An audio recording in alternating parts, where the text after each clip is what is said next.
Shalom adik-adik yang dikasihi oleh Tuhan. Berjumpa kembali dengan Enci Tina dalam channel Sekolah Minggu Ceria. Apa kabar hari ini? Dahsyat, luar biasa. Yes, puji Tuhan. Saya diberkati, kamu diberkati, kita semua diberkati. Adik-adik yang dikasihi oleh Tuhan, sebelum kita mendengarkan cerita Alkitab, mari kita berdoa. Terima kasih Tuhan Yesus. Tuhan Yesus sungguh baik bagi hidup kami. Tuhan Yesus sudah mengasihi kami. Tuhan Yesus sudah memberi kami sehat dan kuat sehingga kami boleh menjalani hari ini bersama dengan Tuhan. Kami mau belajar dari cerita firman Tuhan ya Tuhan. Tuhan berkati urapi kami semua. Tolong kami agar kami mampu untuk mengerti cerita firman Tuhan yang akan diajarkan kali ini. Urapi hamba-Mu yang akan menyampaikan cerita firman Tuhan. Biarlah lewat mulut bibir hamba, cerita firman Tuhan akan disampaikan sehingga kami semua boleh belajar kebenaran. Ampuni salah dan dosa kami, dalam nama Tuhan Yesus kami berdoa. Amin. Adik-adik yang dikasihi oleh Tuhan, silakan buka Alkitabnya di rumah dari kitab Injil Matius pasal 21 ayat 33 hingga ayatnya yang ke-43. Matius pasal 21 ayat 33 hingga ayatnya yang ke-43. Firman Tuhan berbunyi demikian.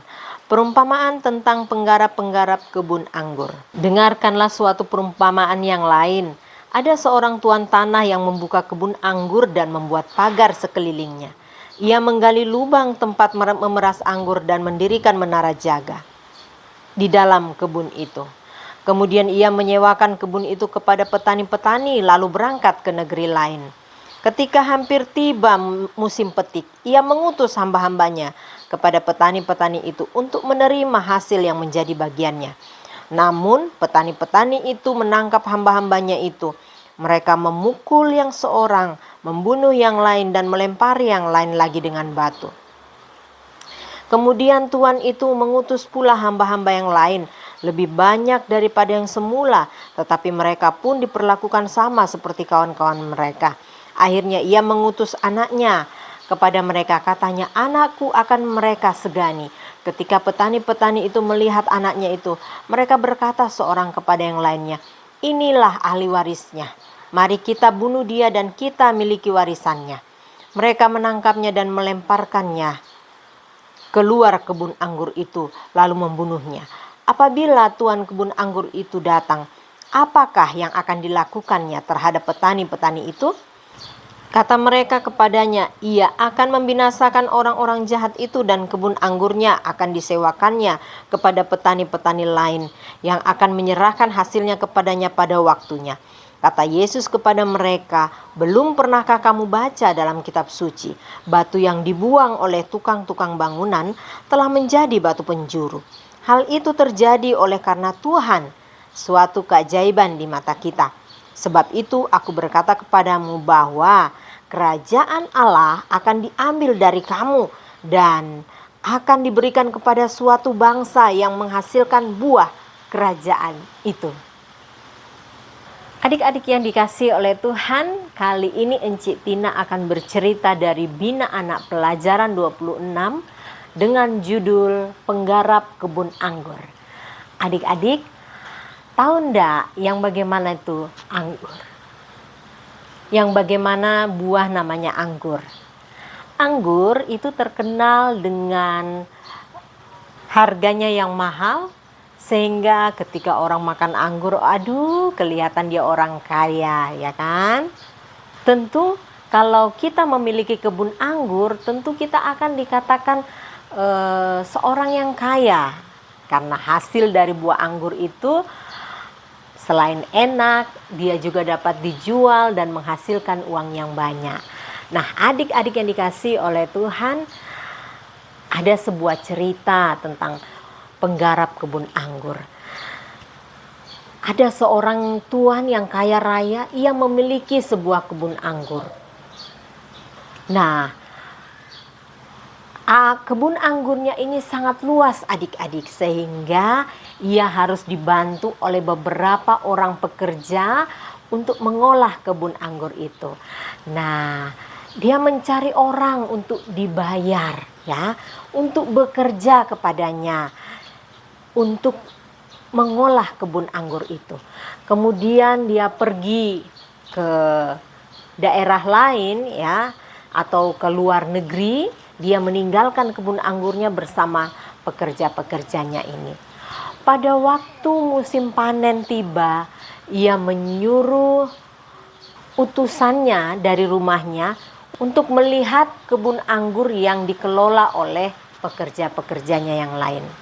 Nah, setibanya di kebun anggur itu, ia melihat bahwa pekerja-pekerja ini hanya bermalas-malasan, sedang tidak bekerja.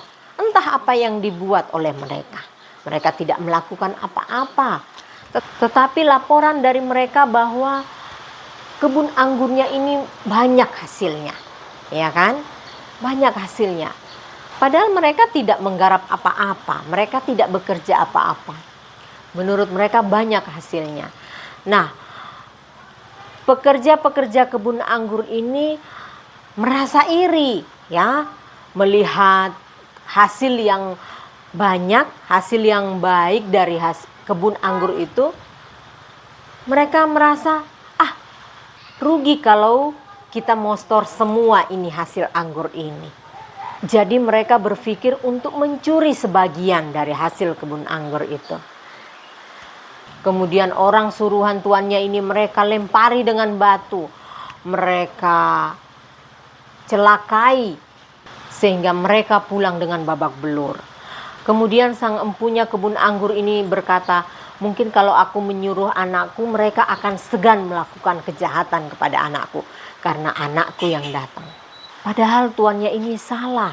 Ketika anaknya tiba di kebun anggur mereka justru melihat sang pewaris sudah datang dan mereka berniat untuk membunuh sang ahli waris itu.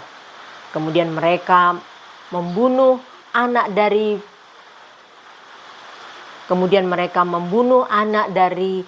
pemilik kebun anggur ini dan membuangnya keluar kebun. Nah, adik-adik yang dikasihi oleh Tuhan, betapa jahatnya pekerja-pekerja kebun anggur ini.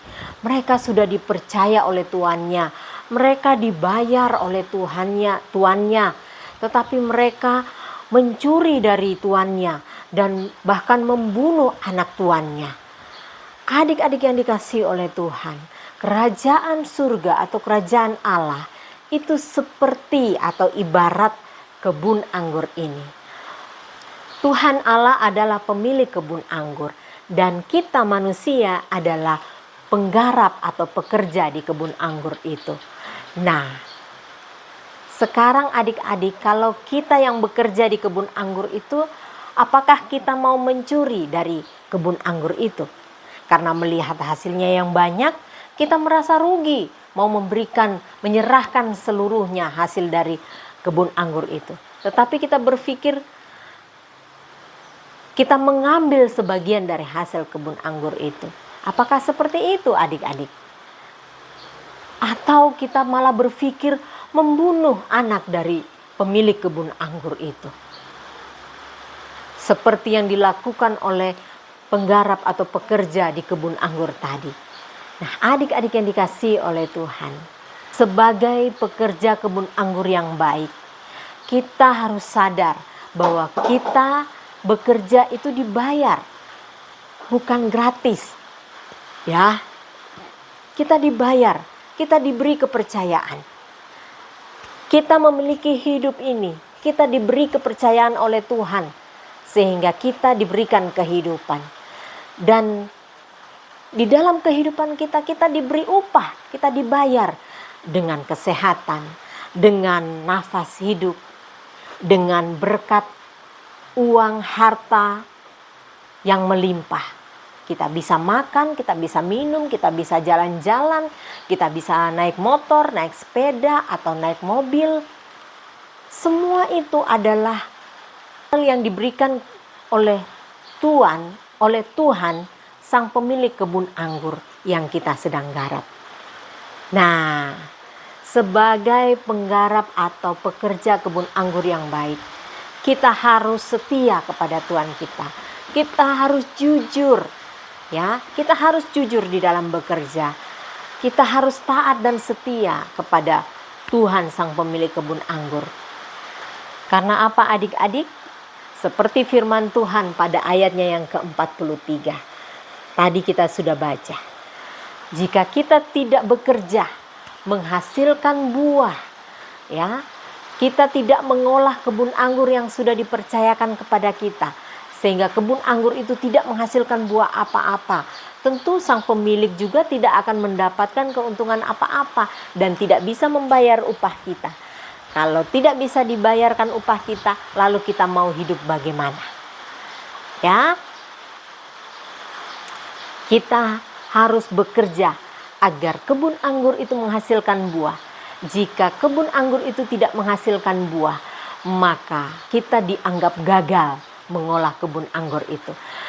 Dan kepercayaan dari pemilik kebun anggur itu akan diambil daripada kita. Ya, kita akan diberhentikan jadi pekerja kebun anggur itu, dan kebun anggur itu akan diserahkan kepada pekerja yang lain yang dianggap mampu untuk mengolah kebun anggur itu sehingga kebun anggur itu bisa menghasilkan buah.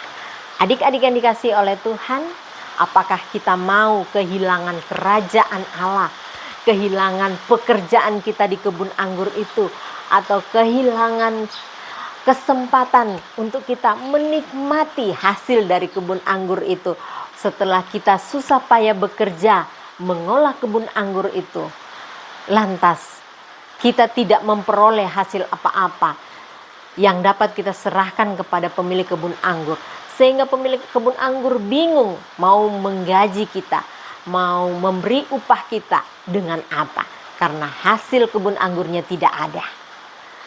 Ya kan? Dari sini kita belajar bahwa kita harus menjadi pekerja yang baik, yang rajin bekerja untuk mengolah kebun anggur, untuk mengolah pekerjaan yang dipercayakan kepada kita, untuk melakukan pekerjaan yang dipercayakan kepada kita oleh Tuhan. Selama kita ada di dunia ini, kita harus bekerja dengan jujur. Kita harus bekerja dengan setia kepada Tuhan. Kita harus bekerja dengan sungguh-sungguh sehingga apa yang kita lakukan dapat memberikan hasil. Dan hasil itu dapat kita serahkan kepada Tuhan, dan Tuhan yang akan memberi upah kepada kita. Demikian cerita firman Tuhan kali ini. Mari kita berdoa. Terima kasih Tuhan atas cerita kebenaran firman Tuhan tentang tugas tanggung jawab kami sebagai ciptaan Tuhan.